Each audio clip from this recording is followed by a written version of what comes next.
guest is an Emmy-nominated actor you know from his work in shows such as The White Lotus and The Time Traveler's Wife. He stars in The Gentleman, which is streaming now on Netflix. Let's take a look. Assuming my father was receiving about 10% a year, which would seem fair. This place must be turning over 50 million a year. You're in the right ballpark. And being that you said you have a substantial share of the market, one would assume substantial means half or more. That means this is a very small cog in a much larger machine. You must have dozens of places like this all over the country.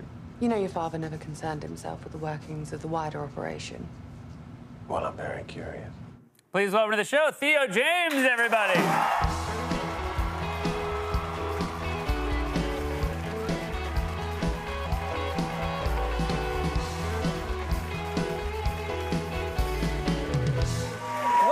Thank you. Thank you. It is lovely to have you in New York City. Are you happy to be here? Very happy, yes. I love this city. I've kind of been here on and off with work, lived here a couple of times, and I've got some friends here. We're going to do some drinking. And That's great. I went back to your dressing room. What was the last one? we're going to do some kissing as well. Kissing, okay. Yes, but in a kind of, tough, I hate when I cut off someone right before they're like, we're going to do some drinking and some kissing. They seem lovely, lovely gentlemen backstage, so I would imagine wanting to lay one on them. Yeah, exactly. Yeah. I was like, when I left, I was like, I feel like I should have kissed those guys.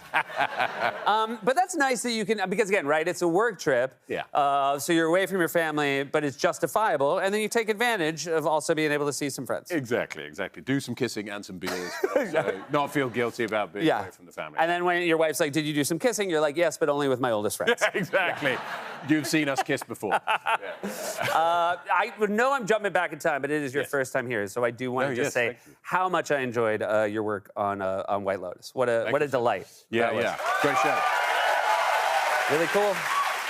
Great show. And you chatted to all those guys. Yeah. Some of them. Yeah. And then lovely cast. You know, Mike White, an amazing, writer, director. It's funny, I was in LA a couple of weeks ago, and I saved people in my phone quite generically. So I say them as, I'd save Mike as Mike and, Dan as Dan or whatever. And you try to know very few people. Yeah, exactly. When you meet another Mike, you're like, I can't do it. But, well, to that point, I got a message from Mike on my phone. It was like, hey, man, I'm in town for a night. I'm going to be staying, because I live kind of on the west side, I'm going to be staying in Marina Del Rey. Do you want to get a beer or something? And I was like, okay, season 3, I guess, right? Yeah. So I tell my wife, and I'm kind of chuckling to myself, and I'm like, okay, mate, yeah, meet me here, blah, blah, blah. And anyway, I rock up at the place, I park my car, and someone's like, Theo, and I turn around, and it's my cousin, Mike. I was like, damn it, I mean, great to see you, but damn it.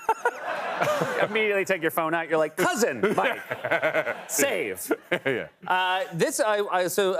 Obviously the most incredible location, Italy, for White Lotus. The Gentleman, beautiful manor. Mm-hmm. You actually filmed on an actual manor. Yeah, we filmed on the Duke of Beaufort's estate, this beautiful estate. Had you ever heard of this Duke before? No. Okay, gotcha. And I didn't really think that still existed in Britain. I kind of thought it was a vestige of another past. I thought it was kind of a joke, if you know what I mean. But this is an active manor? An active manor. Wow. It's been passed down for 400 years. They own, most of Wales, and the place is kind of falling down a bit. But I think he thought he was going to be getting the Crown or Bridgerton. Yeah, when a TV show asks to use your manor. Yeah, and then the first day we started murdering people in chicken suits. He was knocking on it, being, what the going on here? It is really funny. I feel like they should have told him, and they're like, we'd love to rent your manor for a TV show. He was like, great, I love it. And I know a lot of the royals, so if you need any backstory, they're like, no. This is Guy Ritchie, which might explain why people are getting murdered in chicken suits. That's very much his genre. When did you first become familiar with Guy Ritchie? He was big, formative. I was 16, Lock, Stock came out. I was at school. We had the album for the movie. Yeah. Back when albums and you had CDs, and it was cool. And there were quotes in there, and all the kids in school knew the quotes. So it was formative in many ways.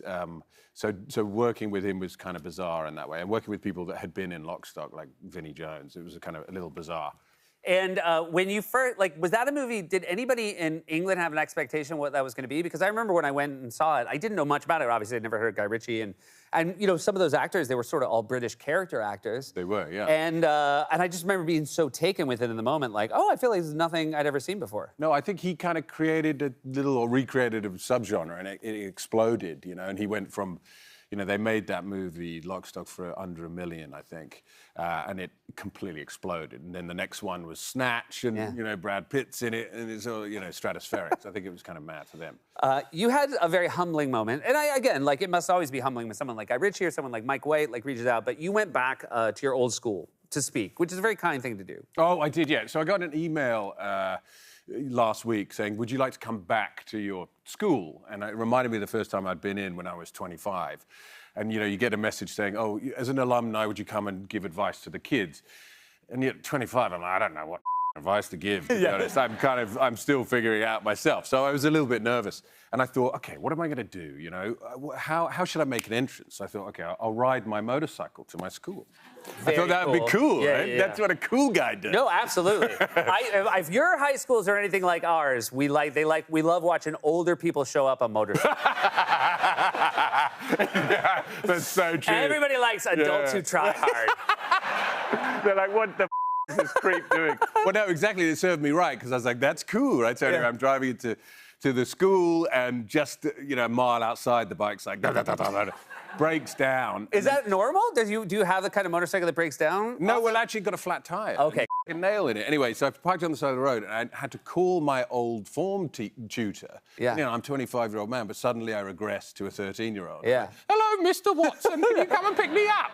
So he gets in his, you know, little micro and comes and picks me up. I have to drive all the way to school, and I come in not a very sexy entrance. And so you went from a guy with a motorcycle to a guy who needed a ride. Yeah. Basically, like, oh man, they were like, I was going to go into showbiz, but they can't even afford cars. I know. And then we did it, and it was like a chat, and I should have prepared something. And they, you know, being honest, they seemed a little bored. Was it like a Q&A? Yeah, it was a Q&A, okay. But I should have really come up with something. And I said, and they were like, oh, thanks for coming in. That was great. And I was like, oh, they seem to be interested, but not that interested. And he said, oh, sorry, we had Claire Foy from The Crown last week. I was like, damn it! They don't even know who I am. That's so funny. I do feel like they should have waited a week. Yeah. So like, I mean, what school is this? Do they get Claire Foy and then you a week later? Air it out, you guys. Congratulations on the show. Thank you so much for being here. Just a delight to have you. Have a great night tonight. Give those friends a kiss for me. Theo James, everyone, The Gentleman. Streaming now on Netflix. Be right back.